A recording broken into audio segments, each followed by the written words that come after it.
Welcome to another edition of Islanders Insider as we come to you from the locker room today here on the campus at Texas A&M University Corpus Christi. We're going to talk some Islander men's basketball with head coach Willis Wilson and Islander women's basketball with head coach Royce Chadwick. We also have a special feature on Islanders men's basketball and their heralded junior class. Right now we're going to start things off though with the head coach of that men's team, Coach Willis Wilson. How you doing, sir? Doing great. How are you? Very, very good. Off to a good start this season. Got to be very pleased with that. You know, how do early season wins kind of impact your coaching plan? Do you continue with a lot of repetition on the things that are working well, or does it allow you the opportunity to maybe expand your playbook? Yeah, it really varies from year to year and what's in front of you, to be honest with you. We have gotten off to a good start, really pleased, especially with the fact that we can go on the road and get a couple of wins here early. That just breeds confidence into your basketball team. The tough choice becomes, do you have practice time and do you have the ability to begin to tinker with things a little bit? We've got some young guys on our roster that we need to bring along. We need to get a little bit more playing time for.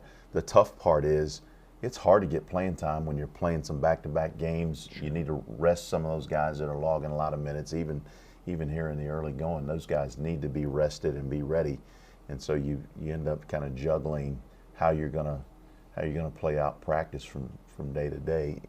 In our particular case, 5 kids on our roster who are freshmen between 6'7" and 6'9". We need to get a little more production out of those guys, and so it just means that we're rotating guys through practice situations a little more frequently than probably the head coach would like to at this point. You know, you mentioned those young guys. Last season, you had an experienced veteran in Bryce Duvier at that power forward position. You know, this year, that position is being shared by a couple freshmen in particular. How has that changed your approach to that position in general?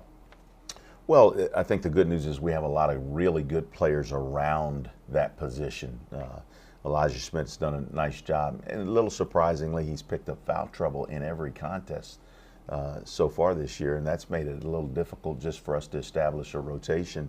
And Alex Holcomb and Perry Francois, those guys have done a nice job, but we really haven't been able to extend their minutes because we haven't played against teams that really lend itself to playing the bigger, more athletic guys. They've all been smaller, faster-paced teams, so it's just one of those things that I think is going to have to play out over time.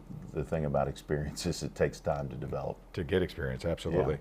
You know, and speaking of the young players, once again, a number of them are utilized as scout team players. Now, you made a point to mention to me after the game, after the Texas State game we played recently, you know, how they replicated Texas State and how they got the team prepared. Tell me more about that, because you seem pretty enthusiastic about that. No, I still am, to be honest with you.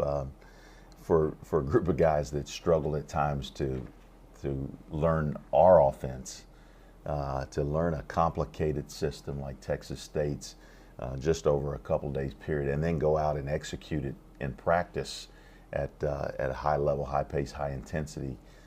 I thought those guys just did a great job of preparing our regulars for game action, and they really gave us a true picture of what we saw when we stepped on the floor against Texas State, and I was really pleased for them. The one thing that I get a little nervous about is guys begin to devalue themselves if they're not playing on the court in games, and that can't be the case. Everybody has a role and everybody has a contribution, and I was really excited for those guys for the contribution they made in preparation for that game. Let's talk about some of the personnel, some of the guys that are on the floor as well.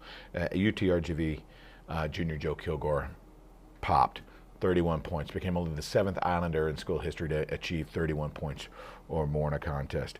You mentioned to me previously that he's just one of those guys that just gets it. Gets what? He has a knack for all the subtleties. He understands people and relationships and really values relationships. He's willing to accept challenges. He is a guy that has quick recoveries from mistakes. He's a guy that's willing to go out and execute coach's directives. We call that rare, R-A-R-E. He's rare, and that's what championship chemistry is all about. It's being rare. It's guys that just really understand that you make sacrifices, that you accept those challenges, that you work with people. And Joe just has all those subtleties in his nature that make him a terrific guy to coach and a terrific guy to have on your side. My hope with Joe is that he can be more consistent. That's the one thing for him to become a great player, truly in his own right. He's just got to be able to do it every night. I understand. Seniors Jake Coher and Cole Martinez, they each have their own backstory. Jake, of course, with his injury history, and Cole taking one for the team last year and redshirting in his senior season. Now, they both are proving themselves to be impact performers this year, setting career highs kind of on a nightly basis, it seems like. I know you maintain high expectations of your players, but are these two exceeding them?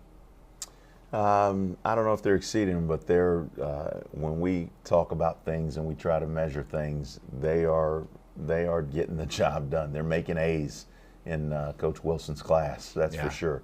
I mean, they've done a nice job. They're fun to be around. They're fun to coach. I think the fact that they're older and a little more mature, they tend to have a lot more patience with themselves and with their teammates and with the coach.